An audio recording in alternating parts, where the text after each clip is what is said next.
Hey there, welcome back to the Greater You. Good to see you guys today. Today's thought to think about, consider, and find ways to apply into your life is on the power of serving others. If you've looked through the Greater You's 7 areas of well-being, the seventh category is serve, and it is, in our opinion, as important as all the other 6 areas of well-being, things like physical health, mental well-being, emotional, relational. All those different areas are very important. This one is right up there with it. In fact, you might say that in some ways it can stand out on its own as an area that can create well-being so much faster than the other areas, right? Think about that. If you're just getting into working out and you're working on your physical fitness, those first couple of months of getting physically moving, you're going to get the reward, some endorphins from a workout and all that kind of thing. But, it takes some time for that to build up. Whereas in the category of serve, you can get instantaneous results just by reaching out and helping someone out. So we wanted to highlight that in today's video, the power of serving others.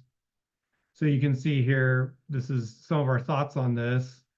One of the most fulfilling and purposeful things we can do in life is to serve others, right? Supporting a friend, a local organization. We made a shift. Some colleagues of mine and those that were helping run our martial arts school, just over a year ago, we took that martial arts school and turned it into a nonprofit so that it can do more community outreach, like sponsoring children in the community to be able to get martial arts training, which we see as all-encompassing beneficial, especially our style. It teaches character education, discipline, and all those wonderful things that can be so helpful for growing children to have some structure and have a fun environment. And they're getting athletic, they're moving, they're grooving, they're having fun, they're laughing, and they're also learning focus and determination and all kinds of stuff.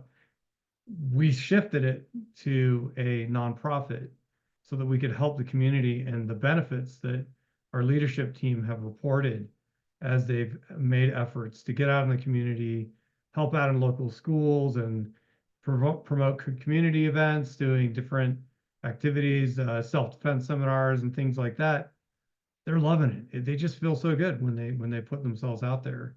I've been able to participate as well, and being able to help people without really expecting anything in return is a beautiful superpower of serving that creates, a sense of well-being that connects us to our fellow human beings on this wonderful blue planet we live on.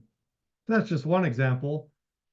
When we serve, it doesn't have to be something big. It could be helping the neighbor out, your neighbor or a family member, a kid who's stuck on a math problem.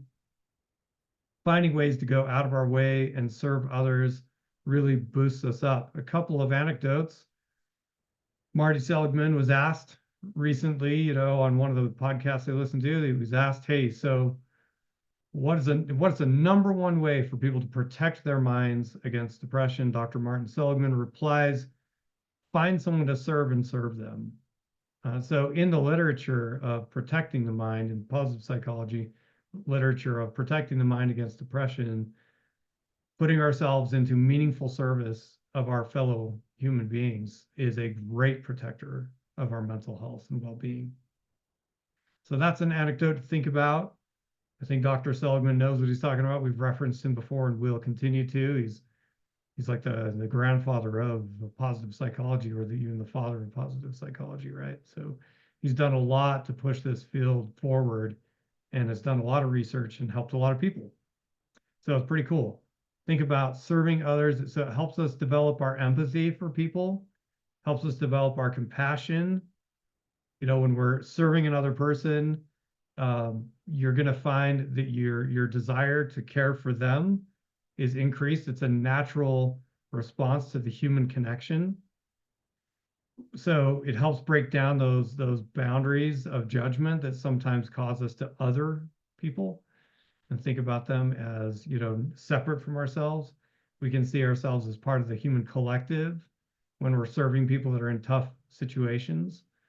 Having done some service in various capacities like food pantry stuff. That's so cool. You know, you're helping organize and gather food for people who are less fortunate. Any of you that have done that, you know, you feel better when you help out. So it helps us connect it helps connect us to the community and helps us develop greater empathy, love, and compassion for those we serve. So it's a beautiful way to spread kindness and really just making the world a better place right where you're at. There's a great app out there or website called justserve.org. You can look that up and you'll find service opportunities in most local communities, especially in the United States. So that's justserve.org. That's an awesome opportunity. So I think it's finding the small things and sometimes occasionally planning a big serve. Something that's going to be a stretch goal there is to think about, you know, have I ever volunteered at the local soup kitchen and putting yourself there and doing it? Is there something in a local community church that you could step in and help out with? Is there something in your neighborhood, a need that's going on? Is there a kid who really needs a bike to be able to get to school and you actually have an extra bike sitting in your garage? Hook them up, give them the bike. You're going to feel amazing when you do it. One last anecdote to think about is a study that, you know, started with in British Columbia, and they ended up doing this study across multiple urban locations and then even jumped out of the country and did it at some other locations. In the study, they basically they come up to a random person in an urban situation and they would give a passerby, hey, you're going to get either $5 or 20 bucks. And so you had 4 conditions. You get $5 or you get 20 bucks and you get to go spend that on yourself. And then you got to return and let the researcher, they're going to keep in contact with you and you got to take this little survey that lets them know how happy you felt after receiving that free money and then go spending it on yourself. The 2 other conditions were you received $5 or $20, and then your assignment was to go spend that 5 or 20 on someone else, right? Go buy your buddy a coffee or go buy a sandwich for a homeless guy or whatever. Go do something for someone else with that $5 or $20. As you know, and like your gut is telling you how the outcomes of that survey and that research, right? The people that spent the money on themselves got a very small temporary boost in happiness because they just got 5, 10 bucks, 20 bucks from this like research group. You know, that was nice of them. So they felt that kind of kindness, but it didn't last more than a day and it wasn't a huge boost. Those that had the assignment to take the $5 or the $20 and spend it on someone else, both of those groups had a significant boost of happiness that lasted more than a week after the event. And there wasn't a significant difference between those that spent $5 and 20 bucks on someone else. So that highlights the power of service. This is a superpower that the human family has access to. And it doesn't have to be money. It can be an act of service, right? Which is why that's one of the 5 love languages. So yeah, go home, do the dishes before your wife gets to it. Do the dishes before your husband gets to it. Vacuum the front room before someone asks you. Take the trash out without being asked. Give that back rub to your loved one that, you know, they've been complaining about stiff shoulders. Just go for it. Do it. Don't think about it. Just go for it. Find ways to serve, and you'll find that they're happier and you are happier for days to come. Thank you for joining us today. Like this video if you liked it. We'd love to hear your comments in the comments section below. Always love that engagement if you will do that. And also subscribe to us if you will. Obviously, we have more content to come. This has been good to be with you today. Have a wonderful day.